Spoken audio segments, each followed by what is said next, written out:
Akoin for Africa and into the future.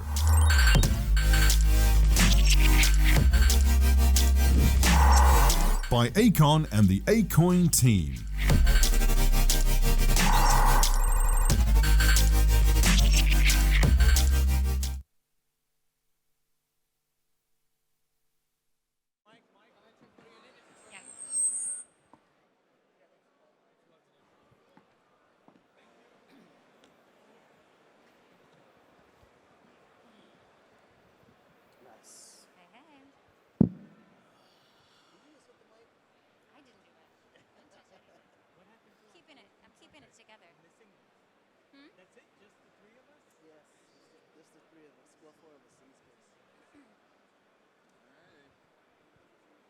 I think this is the, can you see the timer? Can you see the timer? We have 25 minutes. Oh, you get to start. We could start? Yeah. All right, guys. So today we have the awesome privilege of having Akon discussing his Akoin for the African community. So Akon, thanks for being here, and it's awesome to have you here. Why don't you walk us a little bit towards your vision, why you started Akoin, and what the grander objectives are for Africa? Definitely. Good afternoon, everyone. Come on now, we're liven up in here. What's going on? Woo! Get it going on. Right, yeah. So ultimately, Akoin was created for Africa specifically. It's the African coin. It just was by source of nature that it actually sounds like Akon. The idea in Africa, I was trying to find the best way to connect all the continents, utilizing the resources that it actually has and how we can tokenize it. But multiply, and the biggest issue was the amount of youths that we had in Africa that was very technical savvy and had driven their whole lives around the mobile system. There was a moment when actually I was at a market and this lady was actually buying some vegetables. And then when it came time to pay, she didn't use the local currency. She actually transferred local cell phone minutes to the person selling her the vegetables. And I was like, wow, that's interesting. Like, you didn't use the money? She's like, no, we transfer credits, cell phone credits. And it just hit me with the craziest idea. And at that moment, I kind of realized, okay, that's a system that we could utilize, but the biggest challenge in Africa was transparency. And of course, when you look at the governmental system and how it was actually, kind of aligned, a president will go in, then next thing you know, he's hiring his uncle, his brother, his auntie, family members to actually run the organization to an extent where there was a lot of information. And then there was a lot of corruption in a lot of areas, and the reason why Africa really never grew. So blockchain became the system in my mind that would actually save Africa, as far as government, as far as the voting, as far as a lot of things that needed real transparency in order for the system to be balanced. So it all just hit me at one day, and I was like, yo, Akoin needs to be, a cryptocurrency would be perfect to unite all the continent, but more than anything, blockchain implemented within Africa will create a better governing system. So it all just came together, and I felt that Akoin would be the proper system to go, and then ultimately I just started looking out for the right team. And I reached out to a friend of mine named John, who actually introduced me to this amazing woman right here, Lynn, Liss. Hello. Who puts Kavon on the team, who's the most amazing developer. And we just came up with the most, amazing coin. And we've been doing amazing things, which we'll let you know throughout the day for it. Awesome. So Lynn and Kavon, why don't you walk us through some of the roadmap that you've had in the past and the way you're going into the future with public wallets, security, and all that good stuff. Yeah, thank you. And thanks, everyone, for having us. We love AIBC, we love Sigma, and meeting all of you lovely folks. And this is a perfect tee-up because I think when even Kavon came into the company, we had launched onto exchanges, we'd launched the token, we'd really set the mission that Akon just put in front of you all as all of our missions and visions to move forward. And we had the true honor of deploying a pilot program in Kenya, in Mwale, And from that, working with the people on the ground, which is something Akon always said, you need to be there, you need to hear what people want in terms of a wallet. How do they use mobile minutes? How do they want to transfer currencies between each other? We learned so much from that program. And then over the past 6 months, we've developed a new public wallet that is going to be rolled out throughout Africa. I'm actually sharing the entire live wallet with Akon this trip. One of the main reasons to be here is just to literally say, look at the beauty of the new wallet. And it will be again throughout Africa and moving into Europe would be our first 2 target markets, which are large. And I want to pass to Kavon a bit, because what gets really exciting is it's not just the public wallet, the next set of features coming out. We get into payroll, transferring between wallets, our Akoin card, which we talked about at Malta, the last AIBC, is linked to the wallet. We move into remittances, a beautiful roadmap of what a user needs to see in order to live their daily life, something Akon talks a lot about, their daily life and business activities through the Akoin wallet. When I think about what gets Kavon excited and where we've been spending time looking at protocols, looking at stable currencies, his mind is just other level. It takes our technology and our product roadmap to a whole other level. So I want to pass the baton to Kavon. And what gets you excited, Kavon, about where we're going into the future? Thank you. Hard act to follow, but I appreciate the sentiment. Yeah, guys, the really fantastic thing that, I think we're able to do here, and this is really born of Akon's vision and Lynn's just incredible organizational skills, is that we're really laying down the foundation for creating financial independence for local populations that are frankly amongst the most disenfranchised jurisdictions that exist.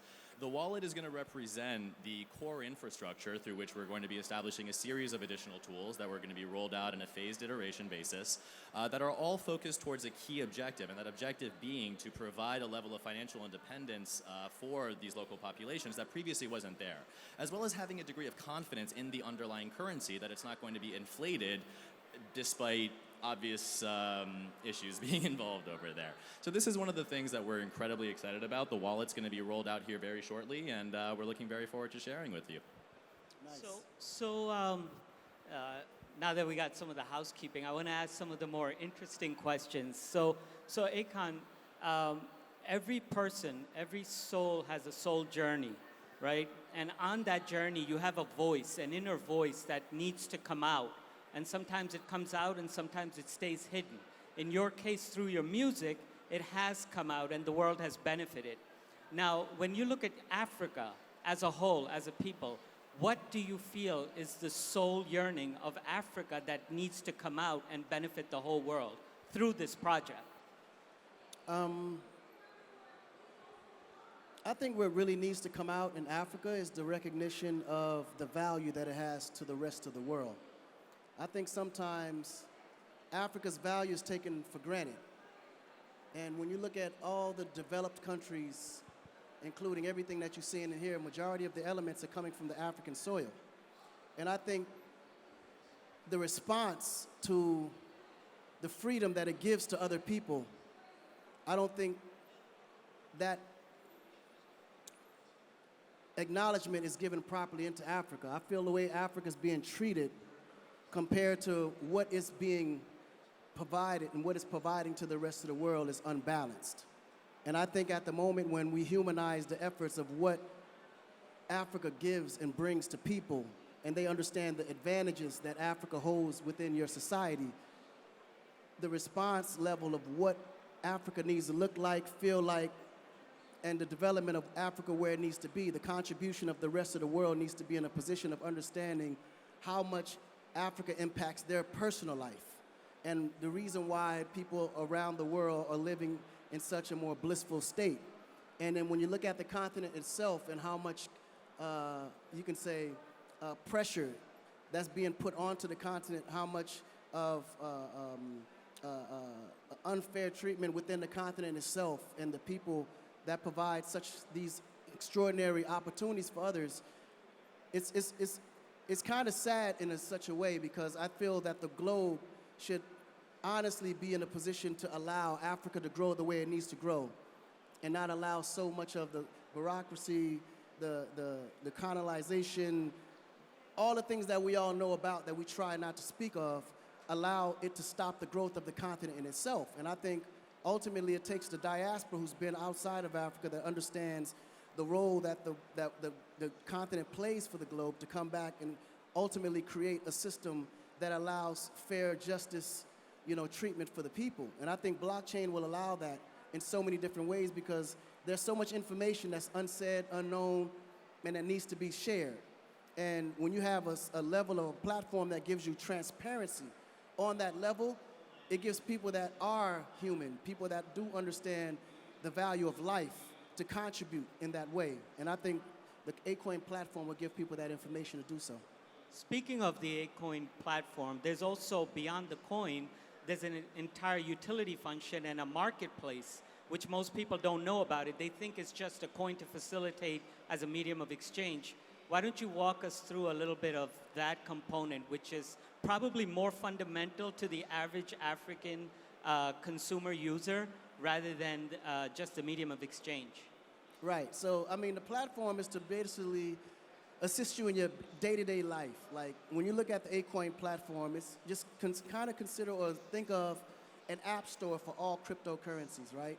And it creates this this appetite to be able to negotiate, communicate, and actually work together. It's like a unity platform per se. And this is one of the biggest passions that I've always had, was finding a way to unite the whole continent, but through resources. So, and I know this is one of even Lynn's most passionate topic because this is what she does. She does nothing better than to connect the world with me. Like, so I kind of would like to not take that shine from her and let her speak on this part. 'Cause this is, go ahead, Lynn. I can Well, see you welcome looking to at me. our life. He hands me a mission. We bring in the right team, and we execute the hell out of it.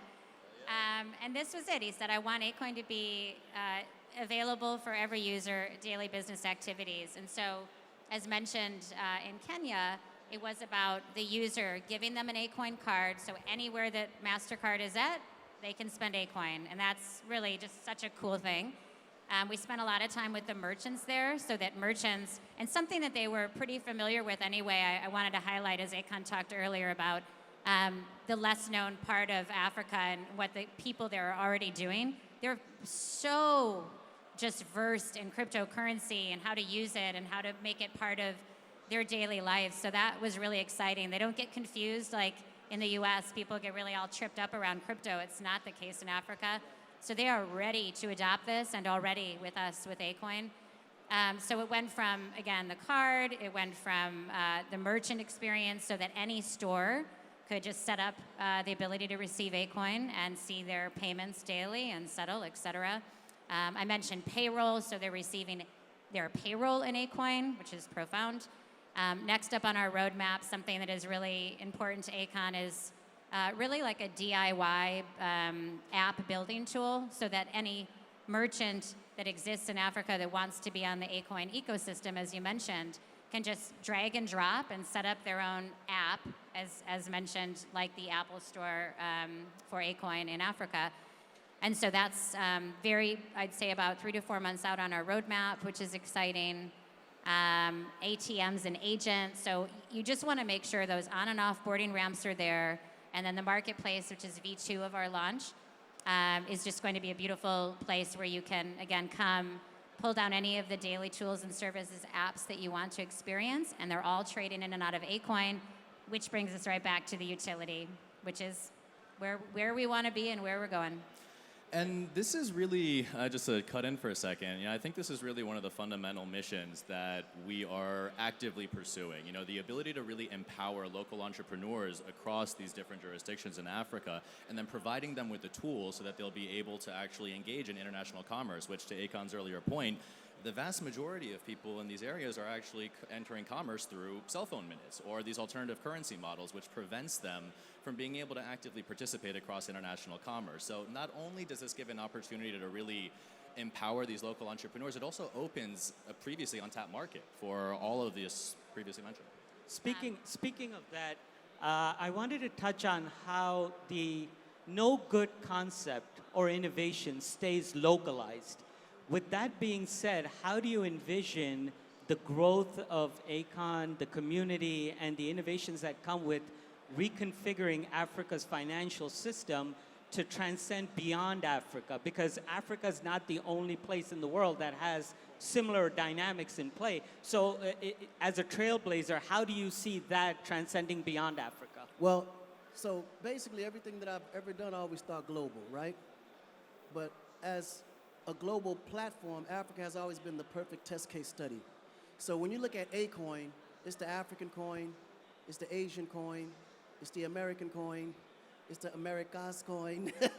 It's all of the above, right? So when you look at the whole system as itself, like just imagine the daily or regular rural village person that took their data credits and transferred that to buy something, which now becomes Akoin. That same Akoin can be transferred and exchanged through a multiple of other currencies in the whole process. So that same Akoin now can be used also in the United States. And it all started from a cell phone data minute. You know what I'm saying? So it can be traded globally. We can swap it and change it within any other currency globally, whether it's crypto or fiat, like overnight, right? Like within the snap of your finger, within seconds. And then the beautiful part about the whole process is that no matter where you go, our collaboration with MasterCard allows you now to go to any major store and just use your Akoin card and purchase right now in any mall whatever you want to purchase, and it converts it. Like I use my Akoin card everywhere I go right now today when I go into the mall, and I'm spending it. You know what I mean? So not too many of those, coins out there you can actually do that with. So we want to be able to see the key is making that transition without having to figure out what cryptocurrency is. The average person has no idea what cryptocurrency is. They're all trying to figure this thing out when it's nothing but it's just digital currency at the end of the day that's encrypted, right? But when you look at the Apple Pay, for instance, to me, that's the same concept. You put it next to the payment system, it taps in and you pay out. I think the biggest mistake that they made introducing cryptocurrency is that they let a bunch of coders come and explain this to you. And they're speaking to you in code language. I mean, blockchain's been around. No bashing the forever. coders. You're in the wrong place this for is that. why everybody's so confused. Like, what is cryptocurrency? What is NFTs? These are all code initials that we don't have a clue of what the fuck that is. We're regular people. Speak to us like regular people. So this is the biggest issue. So it's really been translation, And I think at the moment when people realize it's just another form of currency that you walk into the future with, is no different. So I give everyone the same analogy. In the beginning, people were, just trading regular goods, cattle, things of that nature. And then they transpose into silver and gold, big old blocks of gold and silver. And then they went to that and it's kind of composed that to a piece of paper where it's become $1 or whatever that is, right? That piece of paper then eventually start turning into a credit card and debit card. Then you start using that, and then it transfers from a debit card into mobile payments. Then you go from mobile payments now into crypto. It's like everything just going digital, and this is just another form of that transition. So don't get caught up in the language of cryptocurrency or whatever the case may be. This is just another form of money that's been highly cryptocized and allows you to be able to really understand what that is and gives you a system to where you can track it, and transparency according to how it's actually being spent, how it's being traded, where, who, when, the time. It just gives you more information on the money itself. If you look at it that way, it'll be a lot more easier to understand. And just to add one point, because we're also hinting to user adoption and your question of how do we go beyond Africa. As Akon pointed out, MasterCard, we're everywhere, so it is already happening. But something that is coming out, I think a press release is coming out tomorrow, we also partnered with Fireblocks. It's an industry standard. I'm sure a lot of you now have your assets with Fireblocks. But why we did that technically is that we wanted to create that front-end, really easy user experience. What Akon's pointing to, crypto is still confusing to a lot of people. So how do we do things like back up your digital keys? Who wants to lose their crypto wallet keys? Nobody. No one wants to lose their money. So that stops user adoption if we can reduce that fear for people. So with Fireblocks, it's about insurance on the assets, it's about backup of keys, it's industry standard. So decisions like that, when we hear Akon say, you need to make this click, click, so simple, we made sure that the transfer to and from any asset, right, fiat or any other crypto, so slick, so cool, and then everything about all the way from, again, keys, security, insurance, all the way to customer support really became quite important for us because we don't see user adoption without having those things in place. Why do we touch upon the city concept that you've been envisioning as a much grander scope, and also how you envision African blockchain developers and businesses and dApps to grow from within that city and become global unicorns? Right. So Akon City is going to be the first prototype city that I hopefully, God willing, can be translated, copied, and pasted throughout the whole continent. It's a Or the world. On the whole world, absolutely. So obviously, the whole city is driven, by energy, renewable energy, and cryptocurrency, which Akoin will be the specific, currency that's been spent throughout the city. And the idea right now, what we're creating also is the Akonverse, which is a metaverse, a twin city version of the actual city itself. Everything's happening, pre-construction within a world, gamified within the Akon city itself with a storyline attached to it, making it really fun, gamified, but in this process, it's an actual city that will materialize into a livable space. So within the verse itself, you can actually purchase your, pre-purchase your condo, pre-purchase your land, anything that's to be purchased within the city itself, infrastructure purposes, you can actually, adapt yourself within it through Akoin. So it's actually going to be more of a digital twin setup leading into the actual physical. While the city itself is being constructed, you'll be able to, navigate through the city all within itself. But the whole idea is to create that digital futuristic platform which the world would be able to converse with in the future, ultimately being something that we can pace all throughout. As of right now, we're doing Senegal, and then right after Senegal, we'll be doing Uganda.